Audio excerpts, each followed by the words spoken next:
Welcome to Born to be Barefoot. I'm your host, Stuart Gordon, with my co-host, Katie Tsuyuki.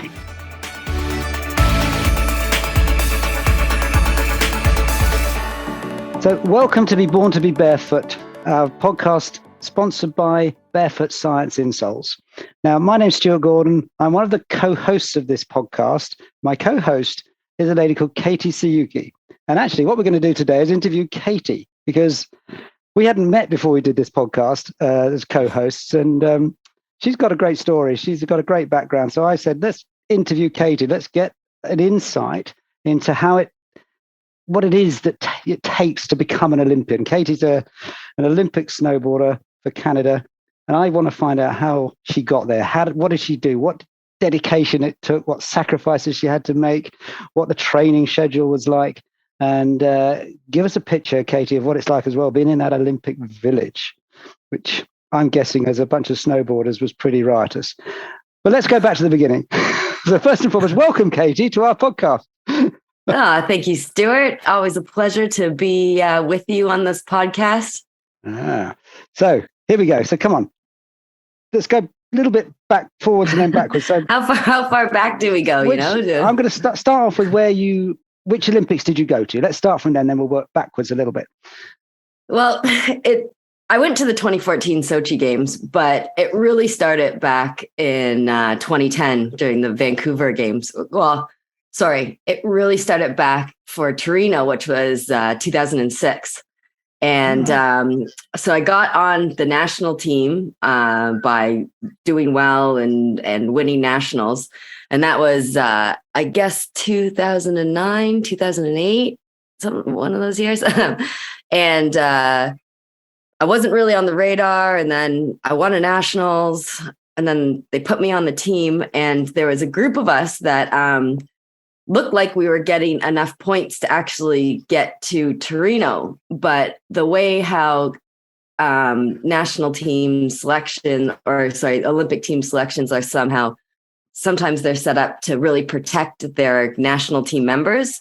So even though there was a few of us who had enough points to probably go and get into selection, we actually got blocked by the selection process.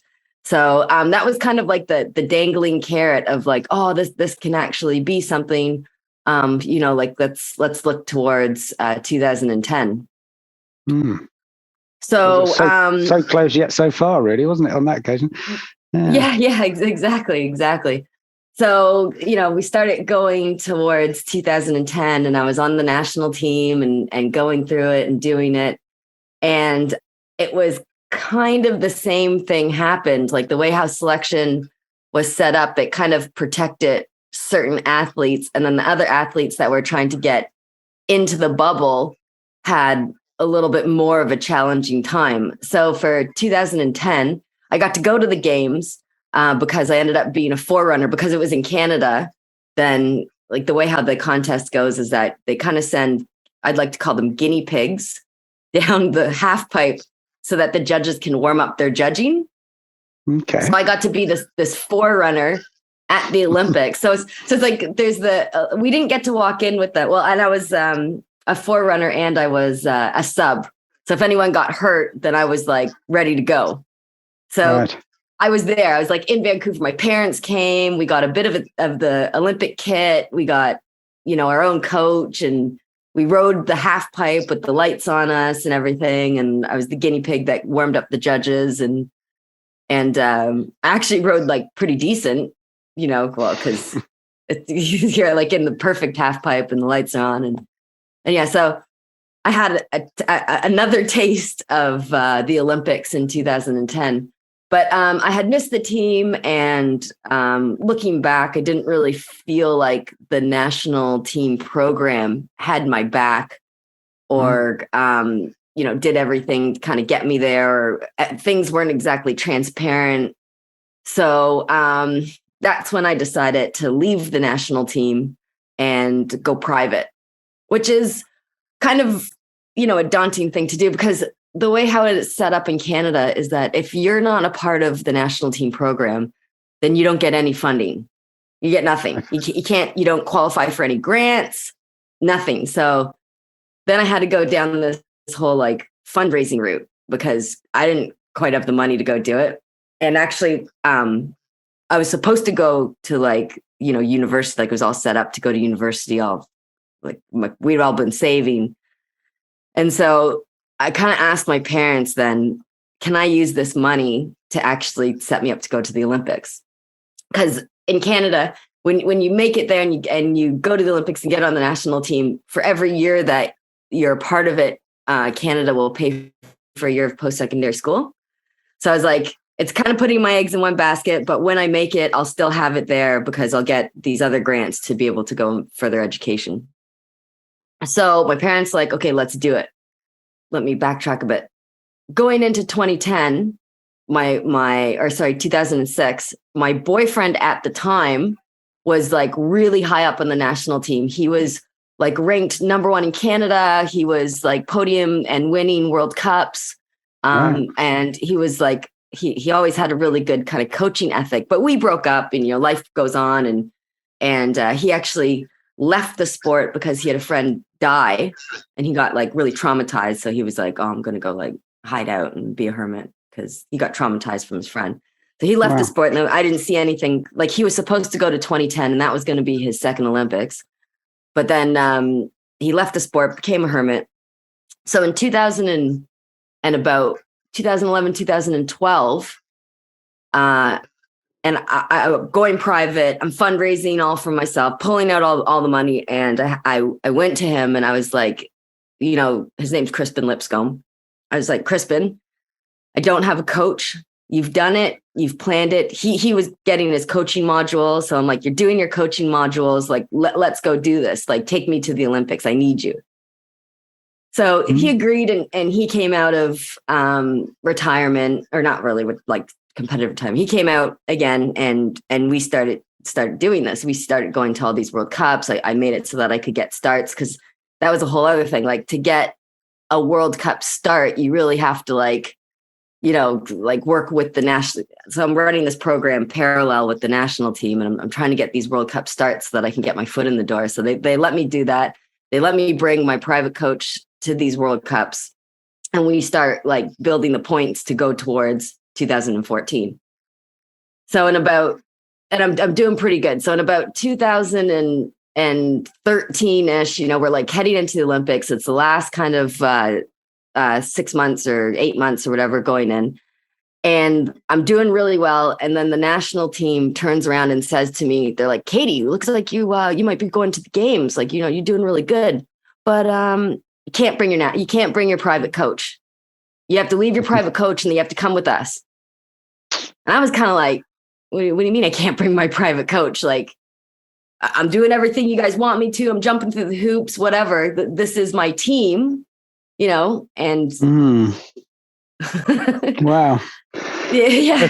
There's some politics with a small p going on there, isn't there? Crikey. Oh yeah. And any guys out there that have dealt with the national team before, I don't care what sport, there's always these types of politics that go on. So I'm sure people are listening to this and they're like, yeah, I hear you. Yeah, This is one of the reasons I wanted to do this today, because as a punter, just as a member of the public watching Olympics, you get an odd snippet of an interview about this sort of thing, but people don't tend to say it because obviously at the time they can't risk saying it because they could be upsetting the apple cart.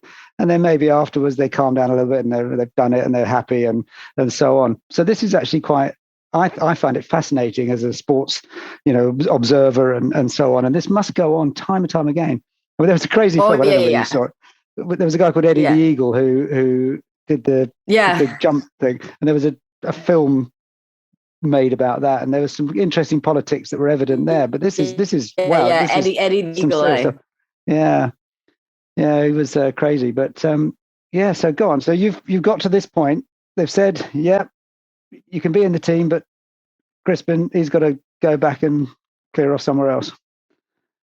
Nice. So they're like, okay, now you got to jump on board with our team and you have to use our coach and you have to use our stuff. And I'm like already budgeted to like, I'm still fundraising, like, and like Stuart, man, I like pinched and pulled, stole whatever I could to be able to get the funding for this. Like I literally sold food at my brother's wakeboard tournaments. I did like gift baskets. I was like asking anyone for like, product donations so that I could raffle it off. I held 3 golf tournaments. I did 2 galas. And this is all stuff that I'm organized. I mean, like my folks helped me organize, and I had some people organize, but a lot of it I did myself. This is not the glamorous sports career that we sometimes think happens for people. I mean, we know people have to struggle at different sports, but this is real basic stuff, isn't it? You're right down there digging. Wow. Determination. Determination. This is one of the things I wanted to hear about. Great stuff. Yeah. Yeah. I'm like, we're doing this. And I'm really lucky because like my folks say they had my back the whole time, and we come from I come from a middle-class family. Like, we're not like dirt poor or whatever, because, the reality is that anyone who's successful in sport probably comes from some little bit of money background. Like it's pretty much next to impossible unless the government picks you up and they start funding you and you're amazing for someone to go out there and go to the Olympics or do, major sport. It's fairly unheard of, anyway, so the national team turns around and says, Crispin can't come with you. And I'm like, oh man, I really need Crispin to come with me. And like I said, Crispin was like the top of his game when he was in it. So I went to Crispin and I was like, Crispin, we got this many World Cups left. This is where the Canadians are sitting on the points list. Cause like basically he had to beat the Canadian men to be able to go. Cause I turned to him, I was like, Crispin, you're coming to the Olympics with me. Like you need to qualify now so that we can go together and I can still do this. And he was quite, wow. That was daunting for him because he hadn't competed in like, an Olympic cycle and a half.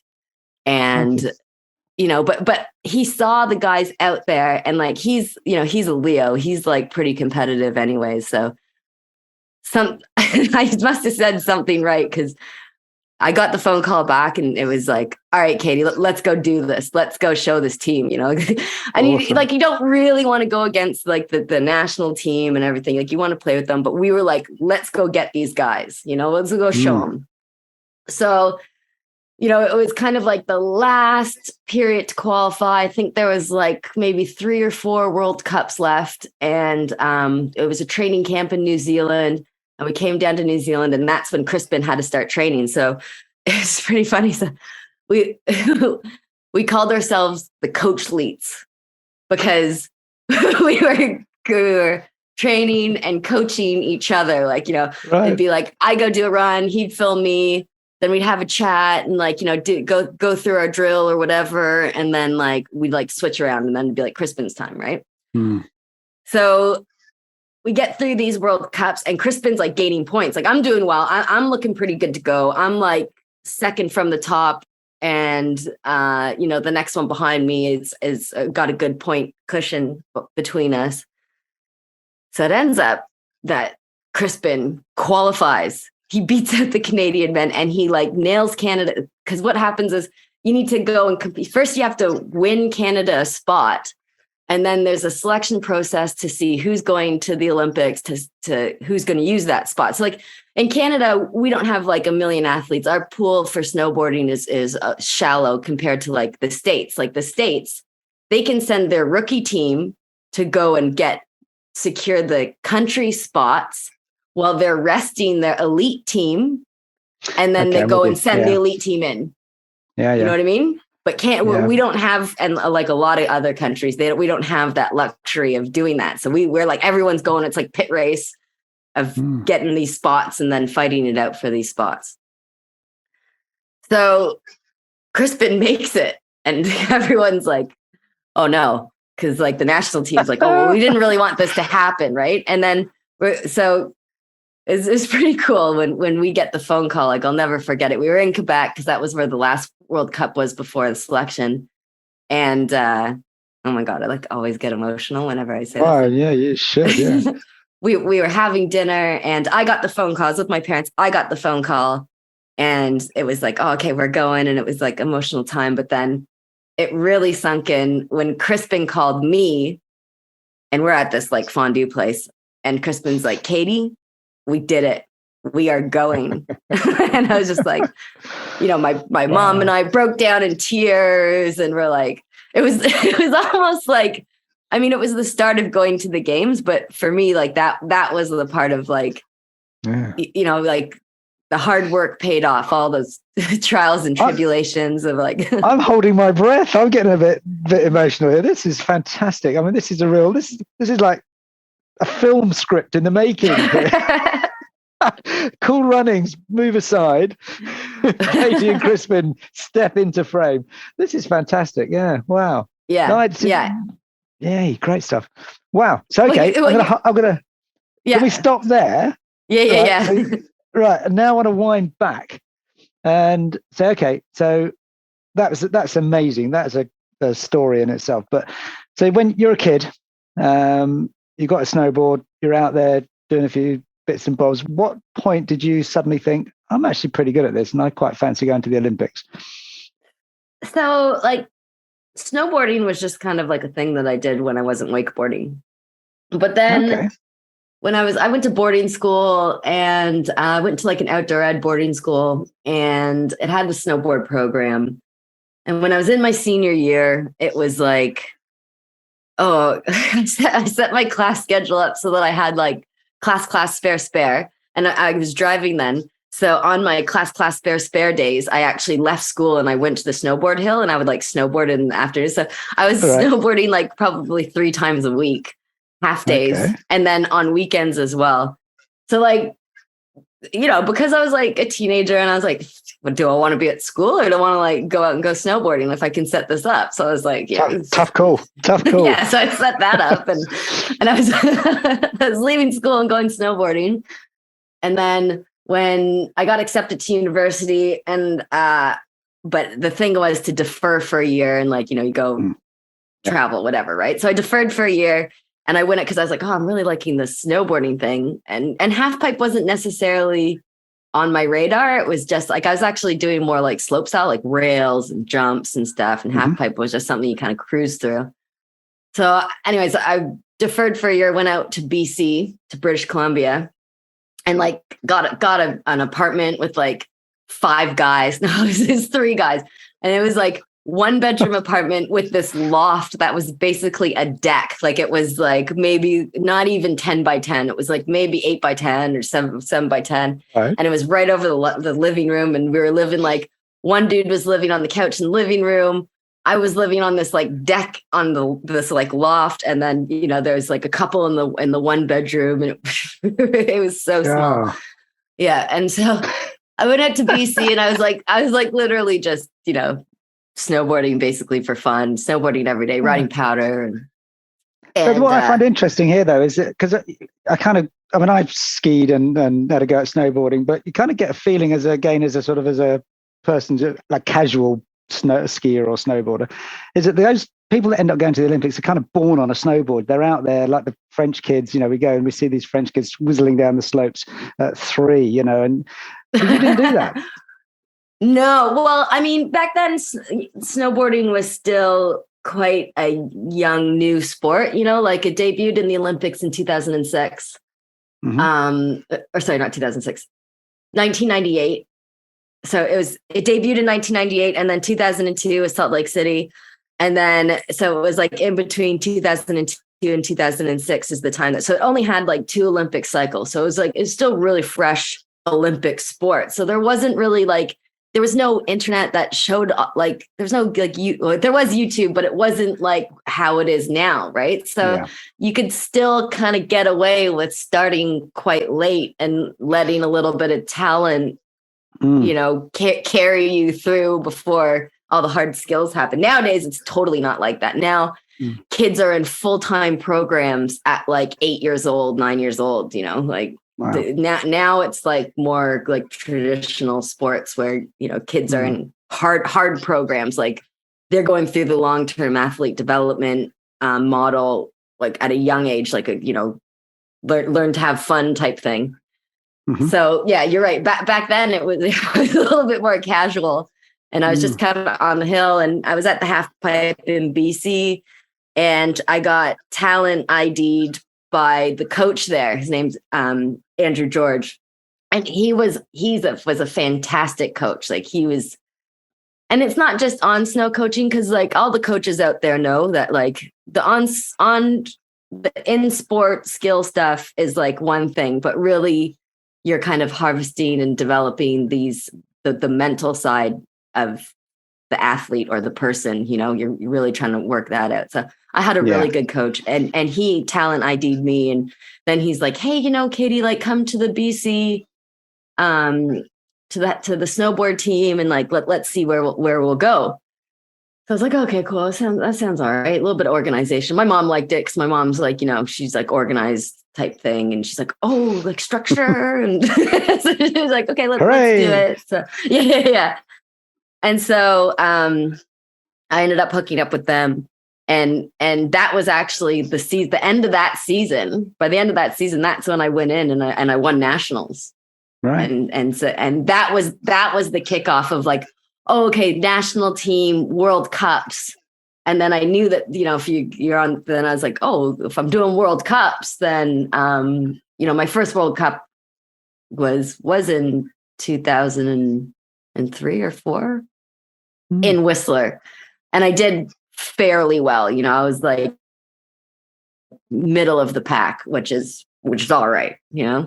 First time. Yeah. So that's that's what kind of kicked off the start of like, Olympics might be a thing. Yeah. But it wasn't like nowadays, like you're right. Kids see, YouTube, or they see it on TV and they're like, oh, I want to go to the Olympics. Right. I want to do that. Yeah. So did you, as in general sporting background then, so obviously you've come to snowboarding by today's standards relatively late, but by that time, pretty much the same as a lot of people. But did you have, I don't know, a gymnastic background, or something that would give you those like acrobatic skills, or was that something you just learned on the slopes? Oh no, like I come from a pretty sporty family. Like my brother, he's 6 years older than me, and he was like, my whole family's always water skied, and water skiing was our thing. Like I think I said before that. And people are like, oh, did you want to go to the Olympics? I'm like, no, I wanted to stand on top of the water ski pyramid at SeaWorld. That was my dream, because that's like, we did water skiing and we'd go down to Florida, because I'm from Toronto. So to escape the cold and March break, my folks would drive down to Florida, and, my brother and I did wakeboarding camp. And so I did a little bit of gymnastics, but we did wakeboarding. Like my brother was like national champion for like 6 years in Canada. And he's like, my brother's 46 and he can still do his same wakeboard run that he did in his 20s, so. I like the sound of your brother. Actually, yeah. So at this point, one of the things, this is really, really great, because one of the whole essence of our podcast, as you know, is we're talking about longevity. How do we create longevity of whatever life? Yeah, whatever anyone's sport or activity is, whether it's mountain hiking or trekking, or whether it's doing sports like snowboarding or wakeboarding, or a golfer or a climber, we're covering runners and all sorts. But to hear that your brother's still out there doing that stuff, or can do that stuff at 46, having started it as a kid, this is exactly what we're about, isn't it? We want to help people. And, some of our other podcasts, we're touching on with people who are expert physios or sports therapists or chiropractors. And this is what we want, is to give people a flavor of training techniques or treatment methods if they've got injuries, and things that can help them attain that longevity. So this is great that you're still out there. I know you're still on the half pipe occasionally, aren't you? So like I'm 40, right? And like, okay, we're down here in New Zealand, and we got, I have a half pipe near me. This, like, I came down to Cardrona to train like since 2003, 2004. So, like it's what the half pipe that is close to me, like down in New Zealand, that I've been there for a really long time, seen it. Okay. Anyway, so, I had a baby 2 years ago, and so I kind of like had a break from the half pipe. And so, but we got locked down here, or stuck down here for COVID. So my husband and I'm like, okay, let's do the winter here. So and the half pipe opens. And so I'm like asking every single girlfriend, whatever I have, like, oh, can you take Riley so that like I can go up and ride pipe and like. And I work for a snowboard company too, so like it makes sense that like I should be up there. But I'm like, and I got lucky. One of the kids who were in the snowboard program up there, his dad, Danny. I'm going to give a shout out to Danny because he was like my boy this season. Danny'd be like, just bring Riley up, man. I'll take care of him. Like, we'll hang out at the bottom of the half pipe. So at least like probably 5 or 6 days. I was, and like you got to like to get up to the half pipe up there, like you got to be up there early. Like the what called Palma or T-bar starts spinning at 7:45. So and it only runs until about 11. So like I got to get like I got to get Riley up there. I got to get my kid up there. I got to get myself up there, like all organized. Like you have to hike up to the top of the half pipe or to the bottom of the half pipe because none of the chairlifts are running until 8:30. So like I'm doing it, getting my kid ready, my board, waxing my board, scraping it, you know, getting Riley's gear ready because my buddy Danny was like putting Riley on his board and pulling him around the bottom of the half pipe and taking him to the learner slope and stuff. Well, I'm up there like riding half pipe. Like I'm like, I'm going to get to my Olympic run, you know, it's like I was, my husband kind of gave me a little bit of a hard time because he'd be like, what are you training for? I'm like, life. And then like life, Sunday, like at the end of the season, I looked at it and I'm like, because in that area, there's a few different like New Zealand Kiwi Winter Olympians that had gone to the Olympics for half pipe. But like I'm the only one there that's like trying to like get every person to watch my kids so that I can go ride so that I can catch some air, you know, and go fast and like scare myself and put myself in these like.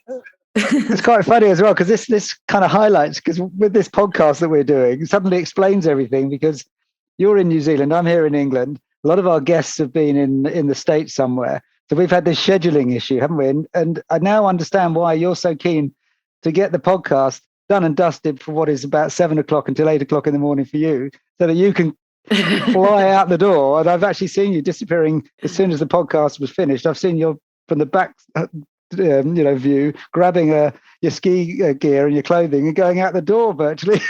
Oh yeah, you guys are still chatting. Yeah. I'm like, no, guys, I gotta go. Like the Palma is turning. Like people are being pulled up that mountain. Like I need to go catch some air. You know, like oh now yeah. So yeah, okay, brilliant. So I'm like the only one up there, and I'm calling my girlfriends. I'm like, guys, like your kids are in school. Like get your butts up here. Like so, my one girlfriend, she's gone to 2 Olympics. Julianne Bray, she's an amazing woman. And I said to her, because like she's kind of like, you know, oh yeah, the half pipe's open, whatever. And then one day we were having a couple drinks, and I was like, Jew, you know, all of our like surfer friends, whatever, you know, when the surf's up, they're gone. When the surf's up, they're in the water. They know there's a limited time. Catch those waves, get it. And I'm like, Jew, man, the surf's up, pipe's up. Like, come on up, let's go do this. And she was like, yeah. And she's getting all jacked up to get out there, and she came out. We had a couple really good days together, you know, trying to get her. Oh, let's do a 540. Oh man, I haven't done this because like it's like what we're riding. It's a big half pipe. It's 22 feet. The walls are 22 feet tall. Like when you're standing in the bottom of the half pipe, it's 2 stories, which is what we call the deck or kind of the top of the half pipe. And you got to go fast. Like you forget how fast you have to go to like launch yourself up this wall to like even just catch, you know, a foot or two of air. So, so we're like, you know, the old girls up there, like, yeah, we got to go fast. Like, follow me in, you know. Yeah. It's so good to hear. It's brilliant. I love it. So, was she a New Zealand competitor who you boarded against, or was she? Yeah. We compete with each other. We don't say against in snow. Like I in snowboard at the top of the half pipe, it's a little bit different. And slope style, like the camaraderie up there is like we're actually cheering people on. And it's funny because people from other sport who are like in race or something like that, they come up to the top of the slope style course, and the vibe that they feel, they always say they're like, I've never experienced that in competitive sport before. Like everybody is like really cheering everyone on, and everyone up there are buddies, and we travel the world together, and we go through this, you know, we get doing what we do in this half pipe thing, it's sometimes like we're going to World Cups and you travel to like Spain or whatever, and like the half pipe's not done yet. Like you got a World Cup that weekend because like you show up, you get 2 days of training, and then it's like go time. You go compete. And sometimes because of weather or because of the pipe isn't done yet, you might get 1 day of training. You might get an hour of training. You might get no training. And then you're just like in this, kind of new half pipe, and they're like, go do your stunts. So you get all these, and then like, they lose your luggage and then you can't compete, or you got to like go compete on someone else's gear. So like you go through all these like stories with these people that it really builds this like lifelong bond. And, you remember when we were in Japan and the backhoe was still in the half pipe when we showed up, and, But this is, I think as a spectator, this is one of the things that I've seen. And I just love watching these aspects of snowboarding, because I've done competitive sport and I've never seen anything like it. And you think it's just brilliant, absolutely brilliant. You see it when there's a team maybe cheering each other on, they're in the same team in gymnastics or whatever, they get excited. But to actually see the rivals, the competitors against each other, and at the end of it, you get down to the bottom and everybody's getting there on the podium or whatever, and everybody's happy for everybody else. And it's just the most remarkable thing. In my opinion, this must have launched millions of people into snowboarding, because they can see the fun and they can see that camaraderie. And I think it's just brilliant. But the competitiveness is still there, isn't it? There's absolutely no question. The competitiveness is still there. So like this season, Julianne Bray and I so we're in the Masters division now, right? Because we're over 35. And actually, I think that like we're supposed to be in the Grand Masters division, but the field is so small that they just lump us all into Masters. So this season there was 3 big contests that anyone was kind of allowed to go in. There was a bank slalom, which is kind of like slalom course, so you're going left, right, but they build up these banks on the side, these berms on the side, that you're kind of going around these berms through this course, and it's timed to race. So there was a bank slalom. There was the New Zealand National Border Cross race. So you go, that's the one where you're like starting a gate. There's 4 of us that go down. Yeah, 4 go down together, like kind of like go across. So you're familiar. And then there's like the best contest that I think is in the world, the best contest I've ever done. It rivals with the Olympics. It's called the Mini Pipe World Championships. Right. And so there's these 3 contests over the season. And Ju, because she's like a little bit bigger than me, she actually went to the Olympics for border cross, so she has a lot more race experience. She beat me. She beat me in the first two races, right? So at the end of the season, I was like, told my husband, I'm like, okay, this is for the mini pipe champs, right? And this is a little bit more freestyle. It's judged, right? You have to wear a costume as well. And I was like, babe, I really want to beat you in this. Because I was like, she's won the first 2 ones, but like those competitive juices were bubbling up, right? I'm like, part of it is your costume. So I was like, I really need a good costume. So I like went out, got my costume, and so this year I was like a onesie dinosaur. Last year my costume was on point. I was like this Pikachu. And you're like bright yellow and everyone can see you against the white snow. Pikachu was like, I got like people running up taking pictures of me because I'm Pikachu. Anyway, so this year I was a green dinosaur. And so I ended up beating her, so like he's snowboarding hard. I did some flips and stuff and I ended up beating her. So I was like stoked. I got the last one, but it's funny because in the morning she was like, Katie, man, you're on my radar. She was like, I tried to do my maneuver, but it didn't work out for her. But mine worked out for me as it goes, and I ended up beating her. But so, Katie, I want to ask you something. Is there photographical video evidence of the Pikachu and the Jolly Green Monster available? Oh yeah. Right. Yeah. Okay. So here's the deal. So our sponsor for this event, Barefoot Science, who we both know very well, we're not going to labor too much about the insoles, but what I'm going to suggest, in fact, what I'm going to insist upon is that you release a couple of those videos for them to put out on their website. Yeah, I will. To link to our podcast, because I can't think of a better way of promoting it. Yeah, do it. I was looking forward to this. Yeah, we'll upload them to the Instagram or Facebook for sure. I'll send them over. But cool. Yeah, so I kind of wanted her to win though, because then I was like, oh, Jew, it's the Triple Crown. Because like if you're over 40, we like all of the contests are for the kids. It actually isn't that much for us who are like, you know, in over 30 or whatever, or even over 25. So I kind of wanted Jew to win, because I was like, Jew, then you got the Triple Crown, man. You won the Triple Crown. Yeah, so forget the two Olympics, get the Triple Crown. Yeah, totally. I it was pretty funny, but but yeah. So she's my girlfriend, and we compete together, and you know there is a lot of camaraderie over the competitiveness, you know. But that's wonderful. At the end of the day, like we wouldn't be in it if we weren't competitive. You know what I mean? Yeah, absolutely. You have to have that. It's a must, isn't it? Yeah. So okay, you got to Sochi. Let's just to finish off. We're nearly at the end of this podcast. So you got to Sochi. How did it go? What happened? Yeah, so I get the phone call, and we're in Quebec, and I find out Crispin's coming with me. We're doing this, right? And so like we're the whole like once you get named to the team, you know that's like where the magic happens, because like you know you're starting to that now you're a part of Team Canada. You're not just like on the Canadian snowboard team. Now you're part of Team Canada, and they send like you know you go somewhere and you start doing all of these appearances with the team, and you're getting your kit, and it's just like the coolest feeling ever.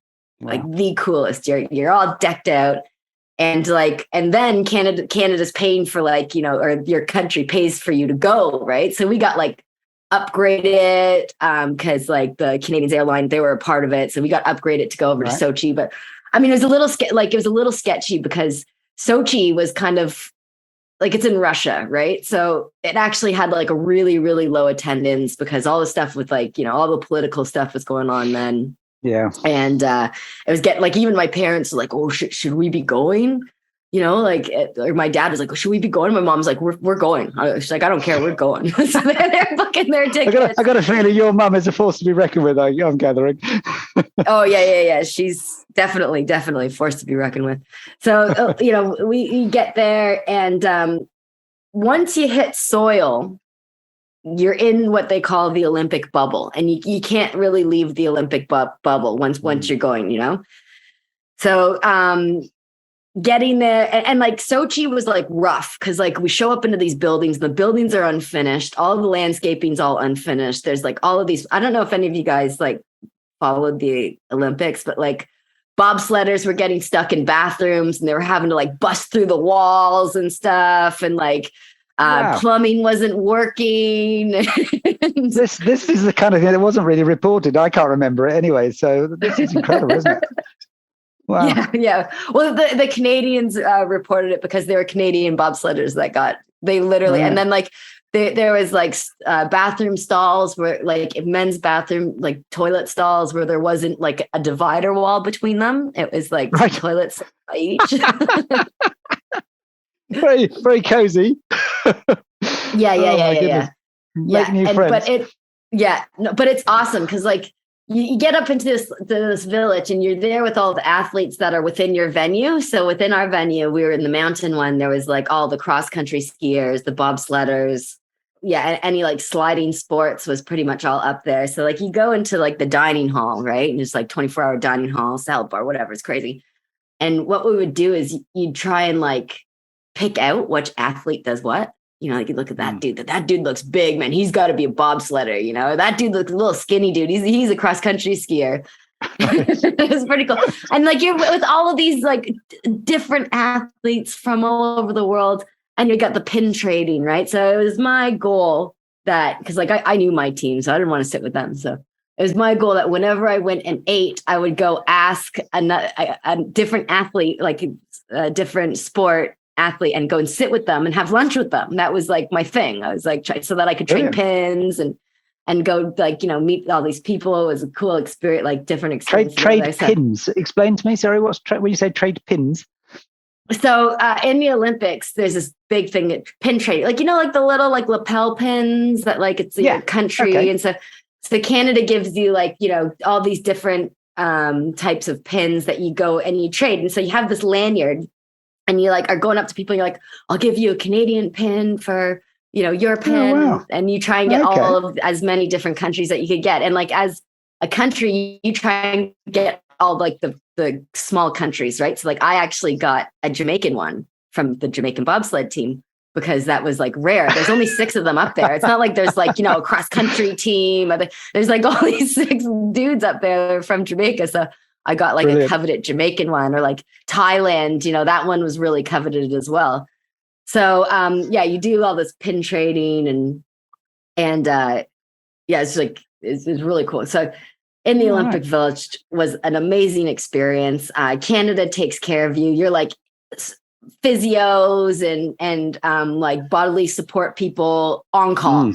Like you need a trainer, you go there, they help you out. You need to get worked out. And actually, I got injured right before my event. I was like, I'm gonna go do some deadlifts, like a quick, like a nervous system one, like really heavy, like 1 rep type thing of like just to kind of keep my nervous system firing. And like that's kind of another thing that we haven't really touched on is the support team that you build going into the Olympics has to be on point. Like even before you get to the Olympics, like all the physios that I worked with, my folks, my coaches, I had mentors going in. Like it's an individual sport, but you have a whole team behind you that normally doesn't get seen or mentioned.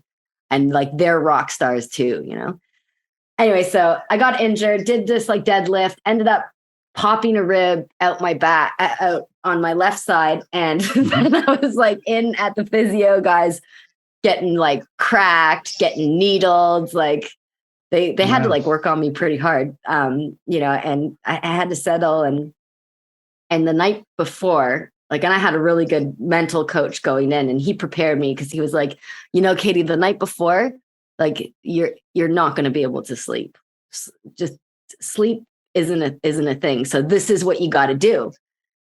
So you basically go into like a meditative state and that's enough to carry you over to go perform the next day. So like, I don't really remember going to sleep. I remember, like I said, being in more of like a meditative state the night before, with things like mantras or just visualizations or visualizations for sure. And we always talk about, goal setting, you set your goal, but then you think of the process, right? And I was thinking about my whole process and what I needed to do to be able to get to my end goal. So anyways, that all must have worked out pretty. And like I worked with a really good mental trainer, Sport Excel, to get me to the zone, right? Like, because that's the magical spot. That's where in high performance, like you need to get to this zone where you're basically not thinking about anything. You're just doing, it's performing. It's, first nature to just go out and do it.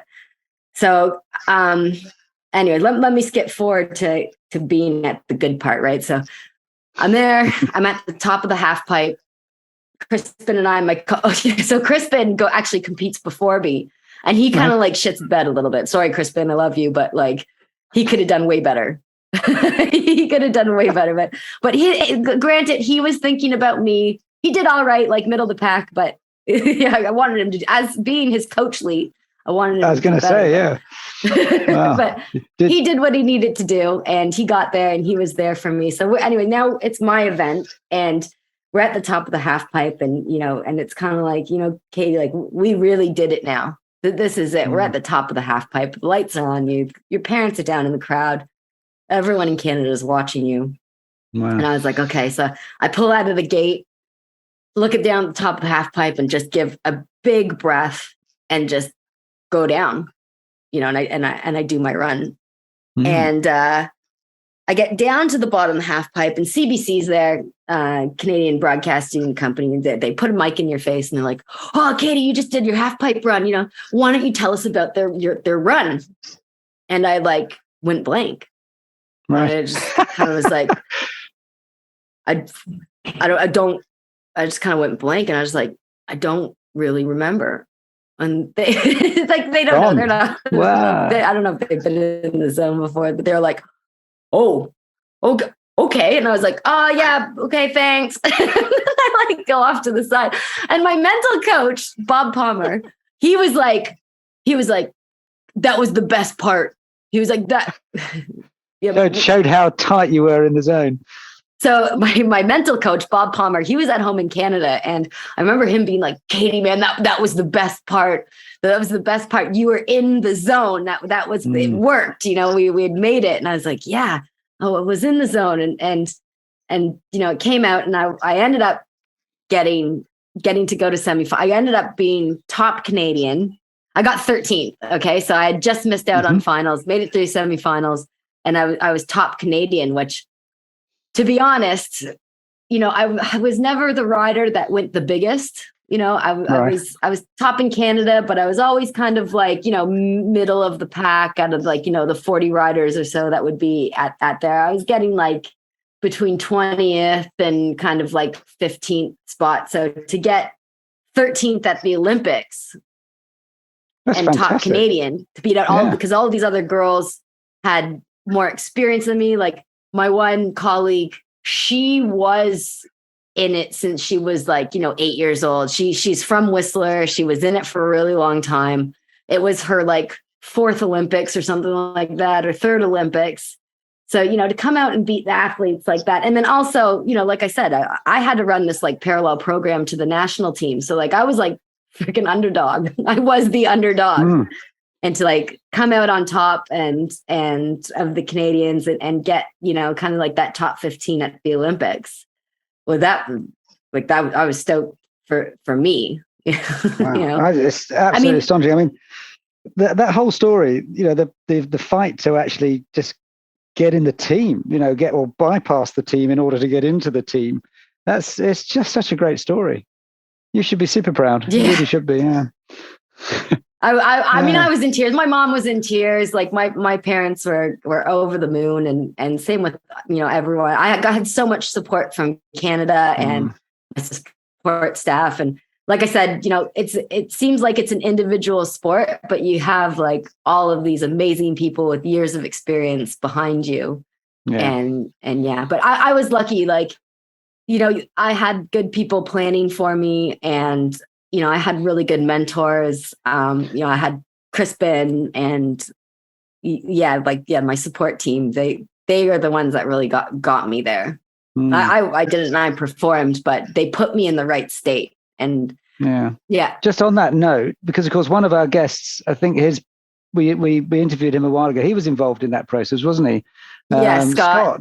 Yeah. And Jeff too, Jeff Stapleton, Scott, and Lance as well. You know, they're all big players. So and any listeners out there who are interested in those aspects of it, I mean, Katie was massively helped with fitness and certain work by Jeff Stapleton, who was one of our previous guests. And just yesterday, I think the podcast went out with, as I say yesterday, what are we on? It would have been somewhere around the 25th, 26th of October with Scott Griswood, who worked with you extensively after you'd had some problems. So yeah, if you want to hear it, check those podcasts out. I actually worked with them, like, because like Sochi wasn't quite the end of my story. I went for another Olympic cycle because I had done so well, and now I was being supported by Canada, and I was getting post-secondary education, blah blah blah. I went for another Olympic cycle that didn't end as well. So I went back to the national team. I went on their program, and I kind of had a relapse of what happened in Vancouver. Like, I was supposed to be going to the games. I qualified Canada spot. I was second in line, like second on the points thing to go. And the first place and I were like super close. Like there was only like a 10-point spread behind us, and there was a 200-point spread behind me and the next one. So like it looked like I was going to go, but one thing I would say to people who are out there with national teams is that you need to read your contracts really well. And if they want to do something that's like an amendment, you need to like really research what that amendment means. So when we were going, it was like 90 days out to go to Korea, right? And as I said, I was in this placing, right? And so 90 days out of going to the Olympics, and they decide to put this amendment in of a minimum standard. Okay, so you had to like ride these certain tricks at this certain height to be able to go. So was this the Olympic organization itself? This is Canada Snowboard. This is the Canadian Snowboard. Okay. This is my national, my governing board. Associated, whatever, right? Yep. So they decide, and we've already signed our contracts. We've signed our yearly contracts. This is an amendment that they're coming to put in, right? For whatever reason. Like in my mind, they shouldn't have done this. You have 4 years to be able to sort this stuff out before. 90 days to go. Yeah. So 90 days ago, they come to us to put this amendment in, right? And they hold it over our heads, actually. They go, you can't have your World Cup start unless you sign that contract, which is like, has this whole other thing, right? So I'm like, oh God, okay, sign the contract, blah, blah, blah, right? So then they turn around and they're like, okay, you need to be able to show this minimum standard. And as I said before, I'm not the biggest rider. Like I didn't ride the biggest, but I was like the most consistent. Like if it was a snowstorm or whatever, Katie puts down her run. Right. So, and that's kind of what happened in Sochi as well. Like the pipe was really beat up, but like I could ride. So I put down my run. Anyways. So I signed this thing. They go like, okay, now we want to see this minimum standard. And it was like really out of there. So we had to show it on film, but we only had to show it on film one time. And then it went to their board, and their board looked at it, and their board, A, had no females on it. And B, it was like in this 90 days before like we're supposed to go to the Olympics. And we had already spent 4 years preparing to go up to Korea, to Pyeongchang. Anyways, long story short, I do the tricks, but not quite at the height that they wanted it. You know, they wanted it at 5 feet. I was doing it at like 4 feet, you know, which is like still, you know, but I'm consistent. These other chicks, like the one chick was like, she could only do it one time. Right. And it was her first time going to the Olympics. Anyway, so I'm the one that gets in hot water. I qualified Canada spot. I get in hot water. I can't do this like minimum standard, and I'm stressed about it, right? So like I'm performing under this stress that I've never kind of felt before, and I was breaking down. I was like really not in a good spot. Ended up missing it, right? And like it came, and I had to take Canada Snowboard to sport court over the thing, and I got this like rock star lawyer, right? And so I'm still fundraising because I still had money. So I did this gala, fundraised all this money to this gala for my snowboarding, and I ended up having to pay it all to this sport lawyer to try and get me into the games, right? And he's like rock star. He's like lawyer to the Maple Leafs. He's done Raptors. Like he is like professional sports lawyer. And he looked at it and he was like, Katie, this whole situation, like you just shouldn't be in it. But I hate to say it, the national teams, they put in all these safeguards to protect their butts. So, you know, at the end of it, he's like, I might not be able to get you off of it. He's like, we'll take them to court. We'll see what they say. And even the judge or whatever, the middle guy, the judge, he was like, yeah, this isn't right, but because of this, then this is going to block you. But even he was like what you guys have gone through, it shouldn't happen, right? Like it came down so to the wire that my name was on the start list in Pyeongchang. That's how like close it was. Like I was supposed to be there. I was supposed to be there, and they ended up giving my spot to this other girl, and like the Canadian team didn't do very well. Like 2 of the girls fell, didn't even get like a placing. And so I didn't quite watch it because I was like broken. I was like heartbroken, like spent 4 years doing this. I was, you know, I had my team behind me, and it didn't end up happening, but you know, that's just, that's sport as well. You know, politics, right? It is. That's astonishing. Well, thank you for sharing that with us. It's pretty. I don't mean to end on a downer. You know, the good thing is that my love of sport still carries on, and I'm that 40-year-old mom with her 2-year-old at the bottom of the half pipe trying to get everyone to watch her kid, so that I can try and get my Olympic run back. And I tell you, one of the other podcasts we did, which unfortunately you couldn't be on, I really wanted you to be on a podcast that we did with a bunch of young British climbers, GB climbers. One of them was, they're both fantastic climbers. One of them had just gone to her first World Championships, and her aim is to go to the Olympics. And I was so looking forward to you being a part of that podcast and sharing a little bit of these experiences. And in a funny kind of way, I can't remember why you couldn't make it, but it would have been such a life lesson and a sports lesson for her to hear. I'm going to make sure she listens to this podcast. Isabella, and there's a girl called Jess. Couldn't make it because I was at the half pipe. No, is that where you were? I knew it. But, no, I did have something going on. Yeah, so that but you know what? Do you speak? Are you a mentor now to people? Well, I was just going to get into that. One of the silver linings for me was that when I was in Calgary at the Olympic Training Center, I was trying to do this minimum standard, but I really connected with one of the young girls there at the time. I think she was like 12 or something like that. And I ended up I talent ID'd her, talked to her, kind of took her under my wing and started mentoring her.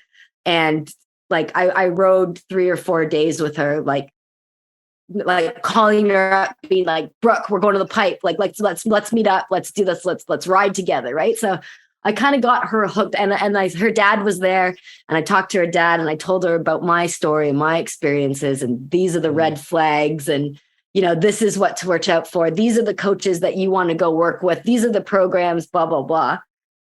And it turns out that, she debuted in China and, did really well. And she's now on the national team, and, they've heeded to some of my warnings, and I don't know what happened in Canada Snowboard, but now they got like a phenomenal coach. His name's Bud Keane, and he actually was with Shaun White. I don't know if you guys remember Shaun White, the Flying Tomato. I've heard of Shaun White. Yeah. He's huge. He's like won, 3 Olympics, and Bud was with him, I think, for the first 1 or 2. And he's a phenomenal coach. So now he's coaching the Canadian team, because I'm like, holy cow, they're like pulling out all the stops now for this rider that I got to mentor in.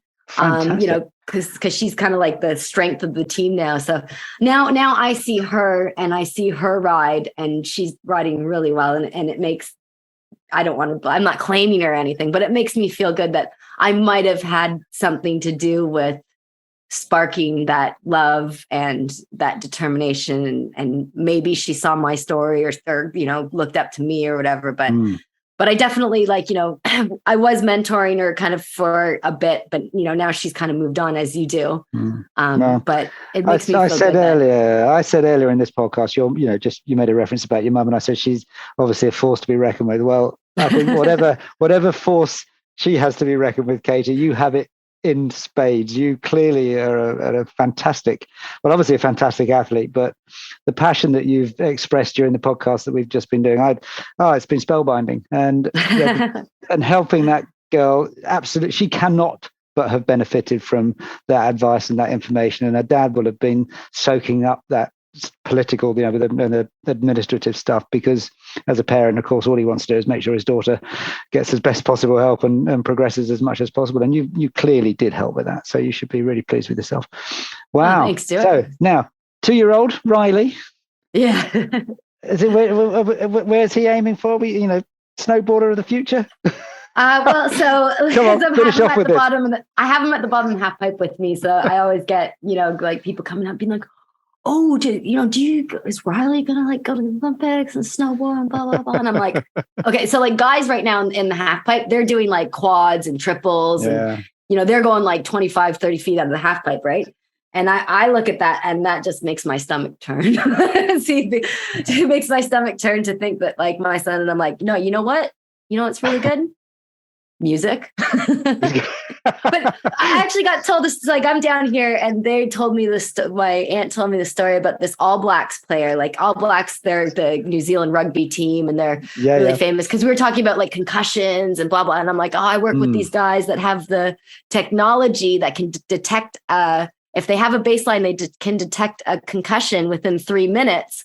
But, leagues and everything are blocking this from happening because they want their players on the field. They're paying for their players. They want them on the field. If they're concussed, whatever. But there's all of these lawsuits that are going through to sue these people, whatever, right? Yeah, so we have it in the UK as well, yeah. Yeah, that's with rugby. Yeah. Yeah, so this All Black player, I guess they kind of had the same thing. Like they're like, "Oh, is your son going to go and be an All Black and play rugby?" And then the All Black player was like, "Nope, golf." And so now his son is like a top golf player and like on the PGA and whatever, and he's going and killing it in the golf. I'm trying to remember what his name is, but it's escaping me right now. But I heard something about this actually. Yeah. And I can't remember his name either, but yeah. Go right. Yeah, okay. And they're like golf because you know, like now we know way more about concussions and brain injuries and things like that. And so people ask me about Riley, and I'm like, yeah, music. But now I'm like, oh, golf's a good one because then I get to go to sunny spots. But golf is going to be another one. Another one, because like my husband's a surfer, right? And you guys on Kelly Slater. I'm like, surfing's good too. Well, they can get some bumps and bruises, can't they? I remember reading about a girl, a fantastic surfer, Marina, her name, Marino. She was an American girl, but she had the worst concussions imaginable. But really? Yeah. Oh, crikey. It was a huge article about it. It was a brilliant article. But no, what I was going to say, the golf thing, be really interesting because one of our future guests that you and I are going to get to interview jointly is an ex-European Tour and PGA Tour and Ryder Cup player. So we're going to get a picture of the life as a golf pro. He's cool. He's now a commentator for Sky on one of their major commentators on the golf world. So that's a guy called Andrew Coulthard, and he's going to be one of our guests in the future. So that'll be fun, and we can got to try and remember that New Zealand guy's name because Andrew will know him. Yeah, so totally. Go find it. Anyway, Katie, I'm going to draw this to a close. I think this is so much more than I anticipated it was going to be. I just thought this would be fun. We should get Katie's story, and I had no idea that the story was going to be that in depth and that varied, and so it was like a half pipe ride in itself, wasn't it, with ups and downs and twists and turns. So, my mom's always like, "You need to write a book. We need to write you a book." Should do. I'm like, we'll see. Yeah, you should. So thank you for that. So we're going to sign out jointly in our normal way. So I'm going to bid you good morning. Thank you for being my guest on our podcast. I got my coffee, and you finished your gooseberry gin. Gooseberry gin. Yes, it's gooseberry gin. Yeah. Yeah, gooseberry for medicinal purposes only, of course. Of course. I bid you good night. Wish you good morning, and we'll speak again soon. Yeah. Have a good evening. Thank you, all of our listeners. Thank you, guys. See you again. You've been listening to the Born to Be Barefoot podcast with myself, Katie Tsuyuki, and the wonderful Stuart Gordon. Please remember to hit the subscribe button and give us a 5-star review. We'll see you guys next week.